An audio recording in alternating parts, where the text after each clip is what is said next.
What's up, everyone? It's Dakota, and welcome back to another Magic the Gathering video. We have the metagame breakdown for World Championship 30, and from all the trials and tribulations that we've had through the 2023-2024 season, we are now coming to a close, and we're going to wrap up every single storyline from this season all this weekend, and it's going to be super exciting. Standard looks like it's in a pretty great place, and the metagame kind of reflects that, and we're going to be going over that today and kind of looking into some of the more popular decks that were registered and kind of reminding you all kind of my predictions for what I assumed that this metagame was going to be.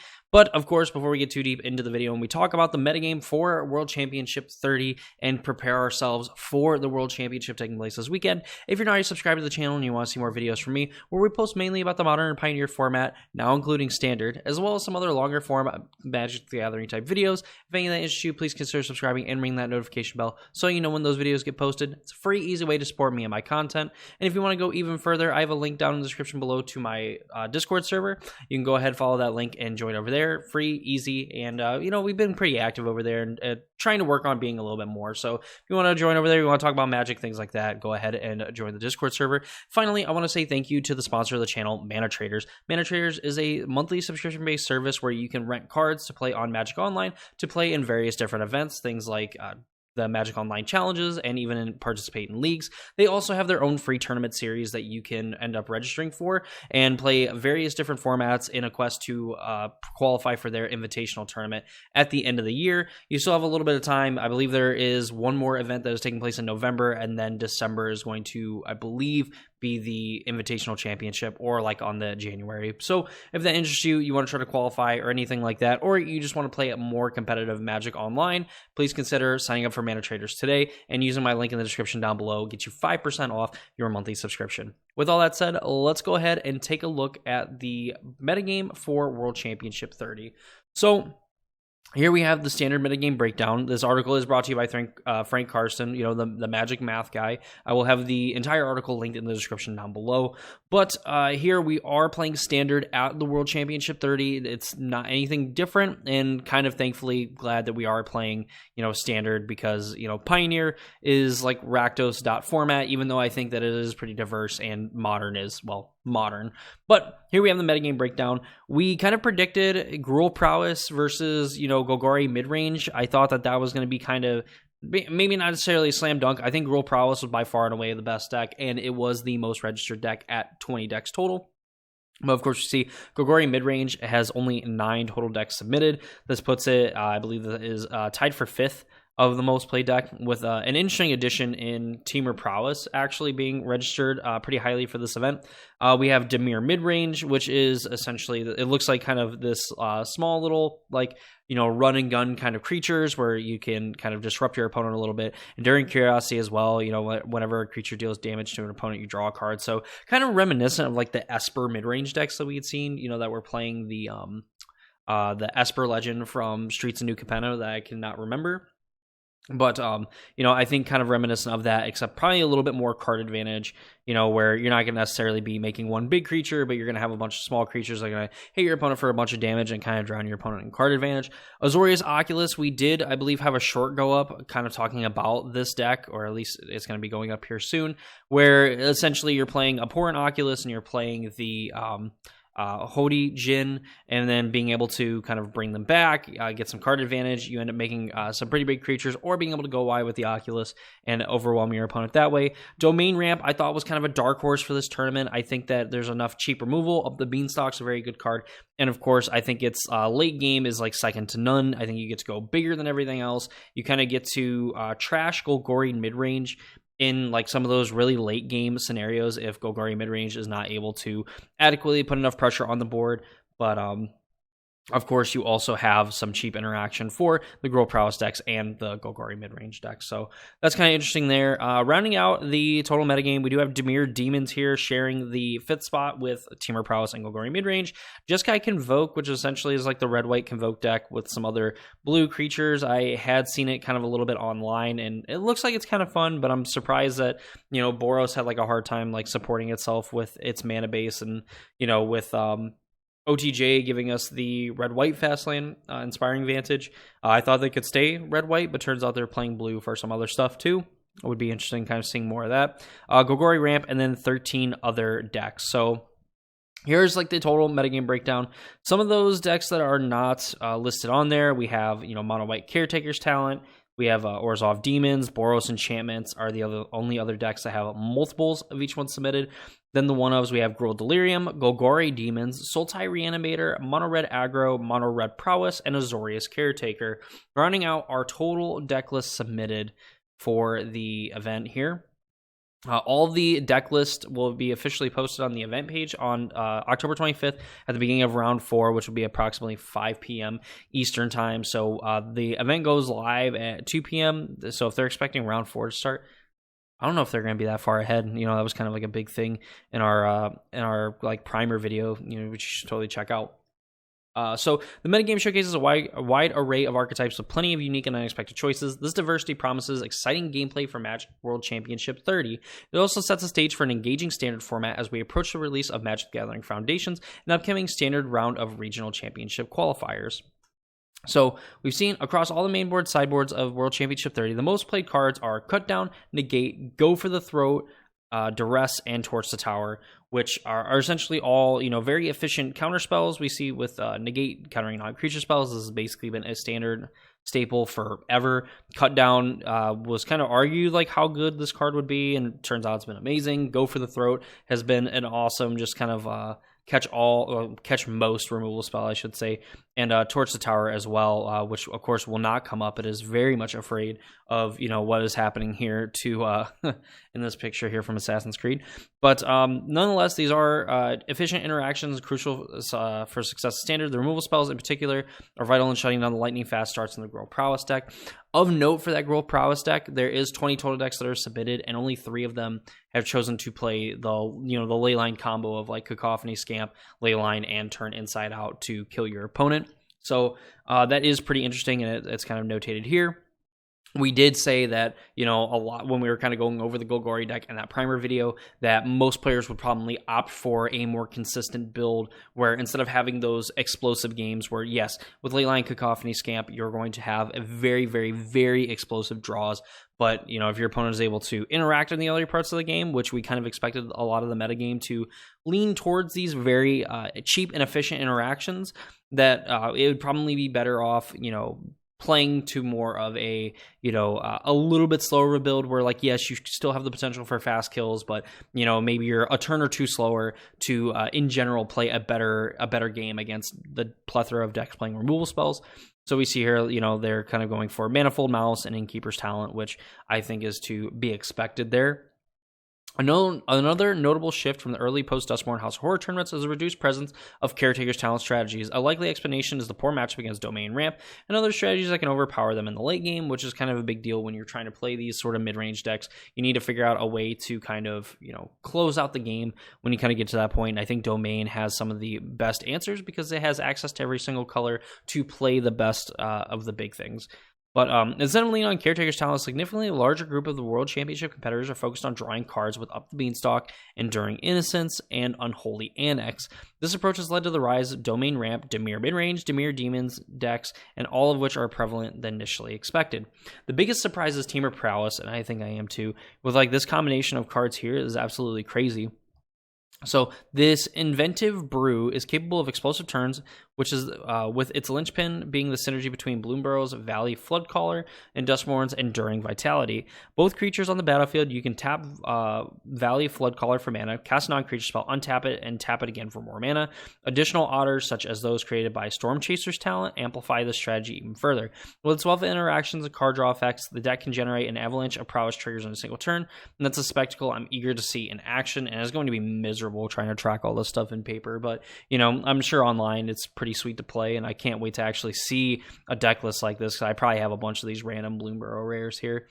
As the key cards in this deck demonstrate, the last 2 sets have added tremendous depth to Standard. Since there haven't been any premier events since the Standard rotation, I've included an overview of the most played cards from Bloomburrow and Duskmourn House of Horrors at the end of this article. First, let's take a look at the archetypes one by one.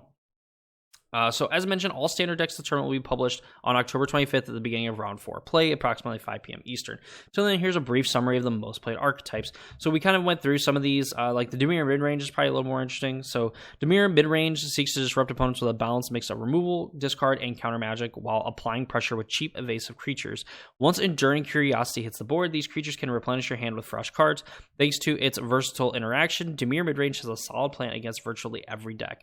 And here we have Enduring Curiosity. So 4 mana, 4/3. It has flash, and whenever a creature you control deals combat damage to a player, you draw a card. So we've seen from like the white enduring creature that you can only trigger like once when a creature enters the battlefield. This you can trigger any number of times for what creatures you have, and with a plethora of cheap and efficient creatures that you have up the curve 1, 2, and 3 in Dimir, just getting to play an Enduring Curiosity and put your opponent in a position where like they're not really able to deal with this, or even if they do, like you end up drawing 3, 4, 5 cards, and you're going to have to get this off of the board, because when it dies, if it's a creature, you return to the battlefield and it's an enchantment and it's not a creature anymore, meaning that you still kind of get the effect laying around here as well. It's kind of the inverse of the overlords that we see, where you cast them for their impending. They're not a creature, but they're an enchantment when they're on the battlefield, and when they run out of counters, when they trigger, then they end up becoming a creature. This is kind of the inverse of that, and these have proven to be very good in not only Standard, but in Pioneer as well.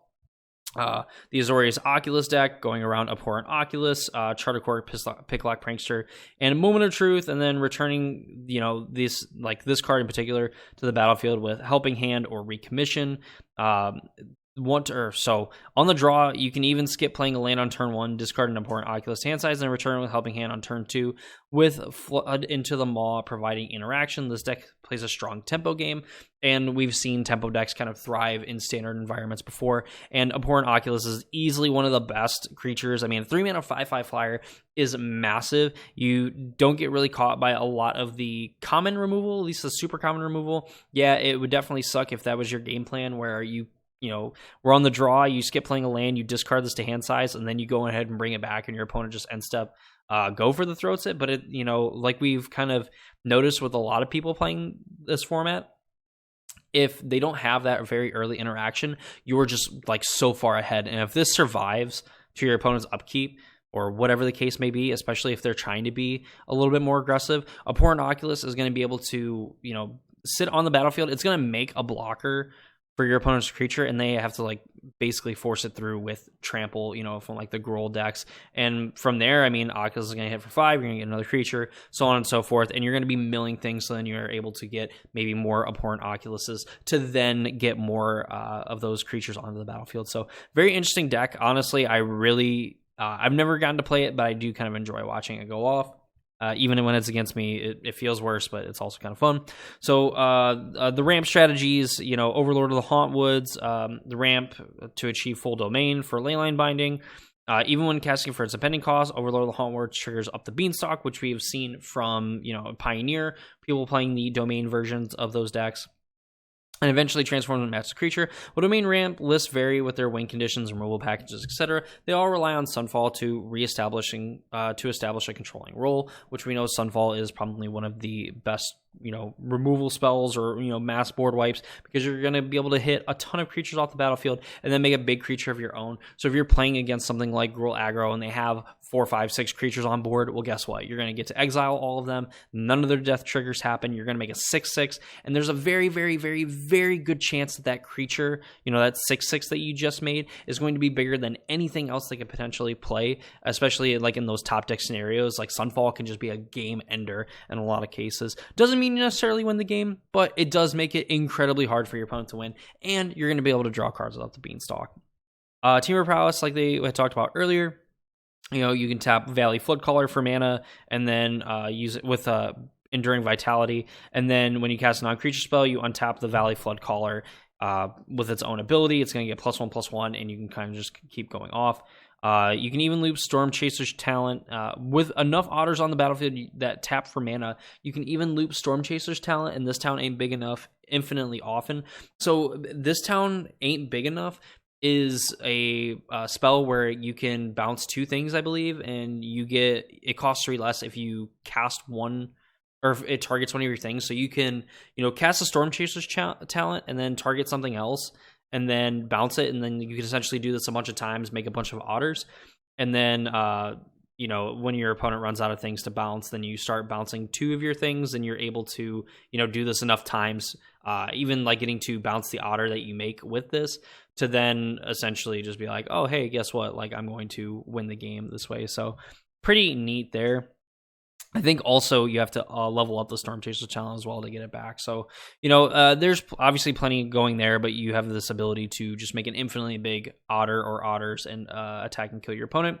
The last one we'll look at is Dimir Demons, because the rest of them just kind of like slowly dwindle. So here, at least this one seems like it's kind of interesting. So Dimir Demons shares many of the disruptive pieces of the Dimir midrange, but forgoes Enduring Curiosity and the suite of cheap evasive creatures, and instead relies on Archfiend of the Dross, which transforms Unholy Annex into a potent, life-draining powerhouse. Some Dimir Demons lists can deliver a lethal 1-2 punch with Unstoppable Slasher and Bloodletter of Aclazotz, while others can deliver a spicy combo kill using Doomsday Excruciator, another demon, and Jace the Perfected Mind. And I'm glad that they use the special version of all of these cards, because then we have no idea what the heck is going on. So Doomsday Excruciator, of course, if it was cast, each player exiles all but the bottom 6 cards of the library. Jace Perfected Mind is like, even if you pay its perfected cost, its completed cost or whatever, and pay like 3 mana and 2 life for it, you end up having enough loyalty on it where then you can mill them. You mill X, and it's like 3 times X. So with 3 loyalty, you can mill 9 cards, meaning that you can kill your opponent with a casted Doomsday Excruciator. So really neat there. And, there's a lot of explanations for all of these decks individually. Real quick, we'll look at some of the most played cards from Blue Burrow, and we will try to wrap this up. So we see Paw Patch Formation, Emberheart Challenger, Heartfire Hero, Manifold Mouse being the most played cards. Fountain Port, Might of the Meek, which I think has to do with a lot of the Girl Prowess decks, which, we could come to expect. The thing I am surprised is we have Innkeeper's Talent here actually below Might of the Meek, but Paw Patch Formation actually being the most played card. This has a lot of versatility. Destroy creatures with flying. I'm sure there's a lot of demon decks kind of running around, or at least enough with that. This is an option. Destroying an enchantment, that's probably going to be a bigger deal, and of course drawing a card, creating a food token. Just ensures that this card is never really dead. And of course, we see 99 copies on the sideboard, and we actually see some decks playing at Mainboard as well. We would expect like Emberheart Challenger and Heartfire Hero to see play here, even Manifold Mouse to a point, and this being probably pretty low because of the fact that, a lot of people, or that some people have chosen to play the Leyline combo in their deck, which is really neat there. And of course, we have even more.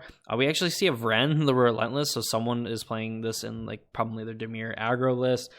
Season of the Burrow, which is actually really interesting. Lumra, we see Sunspine Lynx, Ral Crackling Wit. We see a few of these cards here. This is probably in like the Teamer Prowess deck, because you get to put loyalty counters on Ral, and it makes otters as well, and giving your card Storm as well can be pretty game ending there. So really cool there. What we would kind of expect, like aggro is one of the most played decks, so why not? So the most played cards in Duskmourn, we actually have Ghost Vacuum, and there's 1 copy being played in the main and 125 among all sideboards, which is pretty crazy. The next 2 are lands in the blue-black and Gloomlake Verge, which is the blue-black land, and then Thornspine Verge, which is the red-green one. Again, we can kind of see this from the maybe more of the Dimir lists that are playing more of Gloomlake, that want like the blue mana early and kind of care a little bit less about black mana. Thornspire Verge, we see this in the Gruul aggro decks more than we see probably anywhere else. So I don't think super shocking that we see this as like the 3rd most played card. But then we have Unholy Annex, which is, the enchantment that they were talking about, the room, if you will, where for 3 mana at the beginning of your end step, draw a card. If you control a demon, each opponent loses 2 life and you gain 2 life. Otherwise, you lose 2 life. So this is like a way that you can just kind of, if you have a demon in play, boom, you're going to start draining your opponent. You're going to be hitting them for tons of damage, so on. And then you can open up the other side for 5 mana to get a 6/6 demon. Pretty sweet there. Overlord, another Verge and Flood Farm Verge, Abhorrent Oculus, Enduring Curiosity, Hushwood Verge, and things of that nature. And that's where we see kind of the end of this. So, we have the World Championship going up tomorrow, or, this Friday on October 25th. I mean, we're going to see fireworks. This is going to be one of the biggest events. We have a great broadcast team. It starts at 2 p.m. Eastern. Follow your timelines or your time zones or whatever, back, forward, wherever you need to go. I believe on like the east or on the west coast, excuse me, it's going to be like 11 o'clock. It should be to when the event goes live. So definitely going to be pretty interesting there. Of course, that's going to do it for me in this video. Hope you all enjoyed it. If you did, please leave a like on the video. Comment down below what you're excited to see at the World Championship. And if you're excited to be watching the World Championship, because we are going to see history being made this weekend, and it's going to be so much fun. All the different spoilers we're going to see, all the different news that's going to come out of this weekend is going to be huge, and it's going to give us a lot to talk about here in the future. So that's going to do it for me this video. Hope you all enjoyed it, and if you did, please leave a like on the video, subscribe to the channel, all that fun stuff. But that's going to do it for me. Hope you all enjoyed it, and I'll see you all in the next one.